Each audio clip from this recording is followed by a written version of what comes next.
থাম্বনেলটা দেখে তোমরা বুঝতেই পারছো এটা কি মালপোয়া। তো কিভাবে আমি মালপোয়াটা বানালাম আমার গোপাল সোনার জন্য, তো চলো তোমাদের এই ভিডিওতে সবটা শেয়ার করব। তো মালপোয়া বানাতে আমি নিয়ে নিয়েছি পাকা কলা 4টে, তোমরা কম বেশি নিতেই পারো। আর নিয়েছি হাফ কাপ চিনি, আর হাফ কাপ সুজি, আর হাফ কাপ ময়দা। আর আমি চিনিটা কিন্তু মিক্সিতে একদম গুঁড়ো গুঁড়ো করে নিয়েছি। আর যেটা লাগবে লাস্ট, যেটা না হলে হয় না, দুধ। এবার তোমরা দুধের পরিবর্তে কিন্তু জলও ইউজ করতে পারো। আর আমার এই নতুন চ্যানেলটা সাবস্ক্রাইব করে আমার পাশে থেকো। এবার এই পরিমাণ মতন দুধ নিয়ে আমি কিন্তু একটা পেস্ট তৈরি করে নিয়েছি, যেটা খুব গাঢ়ও না বা খুব পাতলাও না।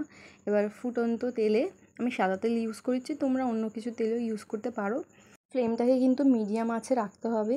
আর 2-3 মিনিটের মধ্যে কিন্তু আমাদের রেডি হয়ে যাবে গরম গরম মালপোয়া।